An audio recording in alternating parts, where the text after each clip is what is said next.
नमो नारायणाय जी। जय श्री राधे। मेरा नाम प्रणव ओझा है और मैं आपका हार्दिक स्वागत व अभिनंदन करता हूं हमारे YouTube चैनल भाग्य नेत्रम में। हम बात कर रहे हैं सितंबर मास के राशिफल की कि सितंबर मास में क्या होगी ग्रहों की आकाशीय स्थिति, उनकी मूवमेंट क्या होगी, किन ग्रहों की युतियों से, किन ग्रहों के राशि परिवर्तन से हमारे जीवन में क्या परिवर्तन आएगा, और ग्रहों की गोचरीय स्थिति को देखते हुए यह सितंबर मास मुझे बड़ा ही खास लग रहा है, बड़ा ही विशेष लग रहा है। इतने ग्रहों का परिवर्तन हो रहा है, ग्रह स्थितियां इतनी बदल रही हैं जो किसी एक माह में अचानक पिछले 3-4-5 महीने में नहीं हुई हैं। कारण क्या है? अभी हम लोग सुन रहे हैं, समझ रहे हैं, हर जगह से सुनने में आ रहा है कि सब कुछ अशुभ ही अशुभ है इस 2020 में। जो कुछ भी हम देख रहे हैं, हर जगह से बुरी घटनाओं की सूचना मिल रही है। दुख, दर्द, तकलीफ, परेशानियां व्यक्ति का पीछा नहीं छोड़ रही हैं। तो यह जो सितंबर मास है, इस मास का जो यह ग्रह चक्र है वह बड़ा ही विशेष है, और इनको देखते हुए मैं काफी हद तक यह श्योर हो रहा हूं कि अक्टूबर मास जो है वह एक बड़ा परिवर्तन लाएगा। हर एक चीज में अच्छा होगा बुरा होगा मैं यह नहीं कह रहा हूं, लेकिन एक बड़े परिवर्तन के तौर पर मैं देख रहा हूं कि सितंबर पश्चात एक बड़ा परिवर्तन नजर आ रहा है। राहु केतु जो 1.5 वर्ष में एक बार अपनी चाल बदलते हैं, वह भी 23 सितंबर को अपनी राशि बदल रहे हैं। 23 सितंबर को राहु और केतु दोनों अपनी राशियां परिवर्तित कर रहे हैं। जहां राहु मिथुन से वृषभ में आ रहा है, वहीं केतु धनु से वृश्चिक राशि में आ रहा है। इसके अलावा भी बहुत से ग्रह अपनी पोजीशन बदल रहे हैं। तो पहले आइए हम आगे बढ़ें, इससे पहले हम समझ लेते हैं कि हम इसे राशिफल क्यों कहते हैं। यह एक आकाशीय मूवमेंट की गणना है। इसे राशिफल हम अपने जानने समझने के लिए एक सरल शब्द हमने पाया है, राशिफल। अन्यथा यह तो इस ब्रह्मांड में घटित हो रहे जो ग्रहों के परिवर्तन हैं उनका फलादेश है ये।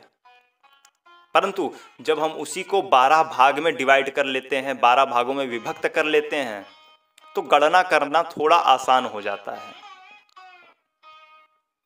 एक प्रकार से यह सोचिए कि प्रकृति ने यह 12 सेक्शन बनाए हैं जिन पर ग्रह अलग अलग प्रभाव डालते हैं।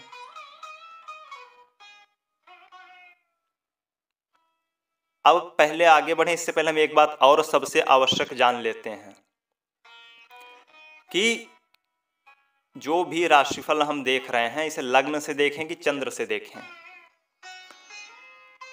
तो जितने भी पुराने शास्त्र आप पाएंगे सब में चंद्र लग्न को महत्ता दी गई है गोचर के लिए। परंतु मेरा अनुभव जो रहा वह लग्न पर अधिक सटीक रहा कि लग्न से यदि गोचर देखा जाए तो अधिक सटीकता देखने को मिली। तो इसमें किया क्या जाए, एक संतुलन की स्थिति क्या है। तो किसी के कुंडली में लग्न अधिक बली होता है तो किसी की कुंडली में चंद्र अधिक बली होता है। तो जिसकी कुंडली में लग्न अधिक बली होगा उसके गोचर मैंने अनुभव में पाए कि लग्न कुंडली से देखे जाए तो ज़्यादा सटीक बैठते हैं। और जिनकी कुंडली में चंद्र अधिक बलवान है, चंद्र लग्न अधिक बली हो जा रही है, उनकी कुंडली में चंद्र से गोचर सटीक बैठता है। तो आप इसे अपने नाम और चंद्र अर्थात अपने लग्न और चंद्र दोनों से देख सकते हैं और दोनों को आप व्यवहार में लाइए और देखिए कि आपके साथ क्या अधिक घटित हो रहा है। यह आपका होमवर्क है। इसको आप पूछिएगा मत कि मैं क्या कौन सा देखूं, यह आपका होमवर्क है। आप ये देखो कि कौन सा आपके ऊपर ज्यादा फिट बैठता है, लग्न राशि या चंद्र राशि। अब बात कर लेते हैं कि ग्रहों की पोजीशन कब बदल रही, किस तारीख को कौन सा ग्रह अपनी राशि परिवर्तित कर रहा या अपनी चाल परिवर्तित कर रहा है। सूर्य जैसा कि आप जानते हैं कि 15-16 तारीख के आसपास ये अपनी राशि परिवर्तित करते हैं। तो 16 सितंबर को सूर्य सिंह राशि से कन्या राशि में जा रहे हैं। चंद्रमा आप जानते ही हैं कि यह प्रत्येक 2.5 दिन में अपनी राशि परिवर्तित करते रहते हैं। मंगल यह 11 सितंबर को अपनी राशि परिवर्तित कर रहे हैं। बुधदेव, क्षमा कीजिएगा, जो मंगल हैं, मंगल 11 सितंबर को मार्गी हो रहे हैं। बुध देवता 2 सितंबर को कन्या राशि में प्रवेश कर रहे हैं। गुरु 15 सितंबर को मार्गी हो रहे हैं। बड़ा परिवर्तन है यह। शुक्र 1 सितंबर को कर्क राशि में प्रवेश कर रहे हैं। राहु केतु का हम बता ही चुके हैं कि यह 23 सितंबर को अपनी राशि परिवर्तित कर रहे हैं। राहु मिथुन से वृषभ में आ रहा है और केतु धनु से वृश्चिक में आ रहा है। तो यह एक बड़ा परिवर्तन है। आइए अब बात करते हैं सिंह राशि का यह सितंबर 2020 का महीना कैसा रहने वाला है। आकाश में जो गोचरी परिवर्तन हो रहे हैं उनका सिंह राशि वालों पर क्या इफेक्ट पड़ेगा, क्या प्रभाव पड़ेगा। हम धन, करियर, रोजगार, स्वास्थ्य, पारिवारिक जीवन, प्रेम जीवन इत्यादि बिंदुओं पर चर्चा करेंगे। साथ ही साथ अशुभ तारीख व चमत्कारिक उपाय सितंबर मास का, उसकी भी चर्चा करेंगे। तो सबसे पहले जान लेते हैं कि आपके लग्न के हिसाब से, आपकी राशि के हिसाब से कौन सा ग्रह कहाँ बैठा हुआ है। तो लग्न में आपके स्वग्रही सूर्य बैठे हुए हैं 15 सितंबर तक। इसके बाद वह द्वितीय भाव में कन्या राशि के हो जाएंगे। द्वितीय भाव में स्वग्रही बुध बैठा हुआ है। पंचम भाव में स्वग्रही गुरु है केतु के संग। छठे भाव में स्वग्रही शनि है और नवम भाव में स्वग्रही मंगल हैं। एकादश भाव में राहु है मिथुन राशि का और द्वादश भाव में शुक्र विराजित हैं। अब इनका हमारे ऊपर क्या इफेक्ट पड़ेगा। पहला इफेक्ट ये पड़ेगा कि हमारा कॉन्फिडेंस जो है, आत्मविश्वास जो है, जज्बा जो है वो एकदम बढ़िया से है, मजबूत है। हमारी रोग प्रतिरोधक क्षमता, इम्यूनिटी पावर वो काफ़ी मजबूत स्थिति में है। ये अच्छी बात है। एक नेगेटिव पॉइंट ये है कि मानसिक रूप से हम थोड़ा उलझन में हैं, द्वंद्व की स्थिति है। छोटी छोटी चीज़ों के बारे में हम अधिक सोच रहे हैं, वो हमें परेशान किए हुए हैं। यह एक नकारात्मक पक्ष है। धन की बात करते हैं तो धन के लिए बहुत ही बढ़िया समय है। जो भी कोरोना काल ने आपका बिगाड़ा है उसे वापस लाने की क्षमता रखता है। यह ऐसा संतुलन करेगा यह धन में। आवश्यकता किसकी है? हमारा तृतीय भाव खाली है और तृतीय भाव का स्वामी जो है वह द्वादश में चला गया। तो पराक्रम से हम पीछे हट रहे हैं, मेहनत से पीछे हट रहे हैं। इसको यदि हमने कवर कर लिया, ये राशिफल देखने का, ये हमारे भाग्यनेत्रम के वीडियो सुनने का, देखने का, यही तो फायदा है कि आपको क्या करना है क्या नहीं करना। तो पराक्रम से आप पीछे हट रहे हैं, आप उससे पीछे ना हटें, जमकर मेहनत करें। तो देखिए कैसे द्वितीय भाव, एकादश भाव आपका प्रभाव देते हैं, कैसे रिजल्ट देते हैं। जमकर पैसा आएगा और जम के संचित होगा।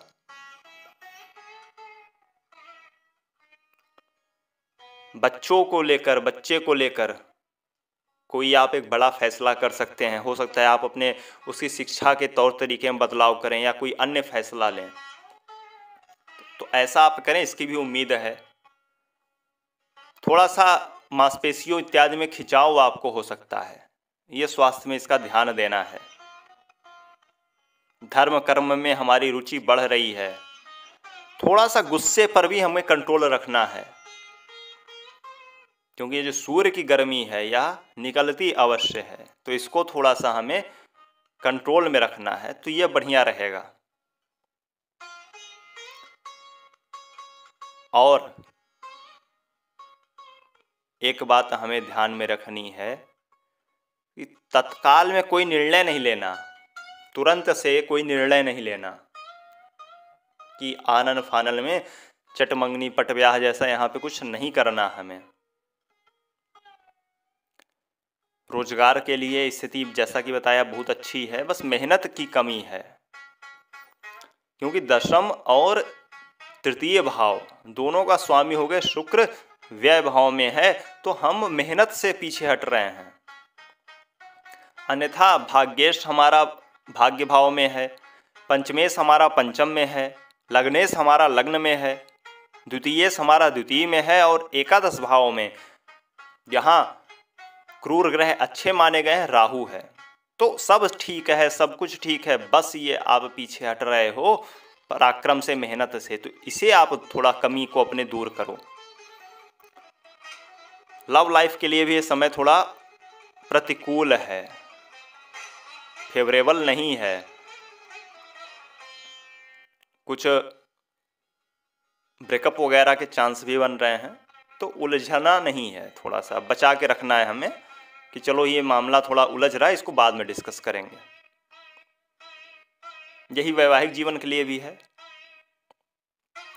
तो कुल मिला के बाकी सब स्थितियां ठीक हैं। अब बात करते हैं अशुभ तारीखों की कि किस तारीख को हम बड़े फैसले ना लें, कोई नया काम ना प्रारंभ करें। 4-5 तारीख, 13-14 सितंबर और 26-27 सितंबर, इन पे हमको कोई बड़े निर्णय नहीं लेने हैं, अकेले नहीं रहना है। थोड़ा सा जो लोग डिप्रेशन वगैरह में रहते हैं, हताश हैं, निराश हैं, उनके लिए खास तौर पर। अब बात करें सिंह राशि के चमत्कारिक उपाय की, इस महीने का चमत्कारिक उपाय, उससे पहले एक आवश्यक सूचना है आपके लिए। हमने पितृपक्ष पर 4-5 वीडियो लाए हैं और वीडियोस आ रहे हैं, उनको देखिए, उनमें बताई गई चीज़ें फॉलो करिए, क्योंकि पितरों की जब तक शांति नहीं होती, पितृ जब तक संतुष्ट नहीं होते, तो हमारे शुभ ग्रह भी अपना अच्छा फल नहीं दे पाते। यह बात स्पष्ट तौर पर आप जान लीजिए। तो हमें पहले पितरों का उपाय करते रहेंगे, तब बाकी चीजें साथ में हम करेंगे। इसके अलावा भी बहुत से अन्य ज्ञानवर्धक वीडियोस हैं। आप पुराना हमारा चैनल में नीचे जाएंगे तो काफ़ी सारे वीडियोज आपको मिलेंगे, जैसे कि पूजा पाठ वगैरह का फल क्यों नहीं मिलता, इस पर 2 स्पेशल वीडियो है। इस प्रकार से कई सारे वीडियोज हैं। और दैनिक राशिफल की श्रृंखला भी वापस से हम चालू करने वाले हैं, उसको भी आपको देखना है। लाइक किया कीजिए वीडियो को, कमेंट में अपना फीडबैक दीजिए, कोई प्रश्न हो तो पूछिए, वीडियो को अधिक से अधिक शेयर करिए और यदि हमें अब तक सब्सक्राइब नहीं किया है तो सब्सक्राइब करिए। तो आइए जानते हैं आज का हमारा सितंबर मास का महा उपाय क्या है। देवी के मंदिर में, भगवती के मंदिर में हमें श्रृंगार की सामग्री चढ़ानी है। इसके अलावा हम नारियल इत्यादि भी चढ़ा सकते हैं माँ को। और ऐसा सिर्फ एक बार नहीं करना है, हम हर शुक्रवार कर पाएँ तो वेरी गुड। इसके अलावा भी आप जब चाहें तब कर सकते हैं। अपनी मनोकामनाएं कहिए माँ से। ये छोटे छोटे उपाय हैं, इनको यदि ढंग से किया जाए तो बड़े ही अच्छे फल देते हैं। यह सदैव आवश्यक नहीं होता लाख करोड़ की उपाय करने की। कभी कभी छोटे छोटे उपाय बड़े प्रभावी हो जाते हैं। अभी गोचरी स्थिति आप कितनी अच्छी है, जो उपाय आप अच्छे से दिल लगा के कर दोगे वो बन जाएगा। इसलिए यह छोटा सा उपाय बतला रहा हूं। हनुमान जी की भी आप सेवा कर सकते हैं। पीपल के पेड़ पर, पीपल के पत्तों पर 11-21 पत्तों पर आपको राम लिखना है। लाल धागे से, लाल मौली से उसका माला बनानी है उसकी, और भगवान को अर्पित करनी है। पैरों में नहीं रखनी, राम नाम लिखा है ना, तो पैरों में नहीं रखनी, गले में उनके धारण कराना है। ऐसा आप हर मंगलवार शनिवार कर सकते हैं। तो खोज करें, अनुभव करें और आनंद को प्राप्त हो जाएं। लाइक करें, शेयर करें और सब्सक्राइब करके जुड़ जाएं। श्री राधे।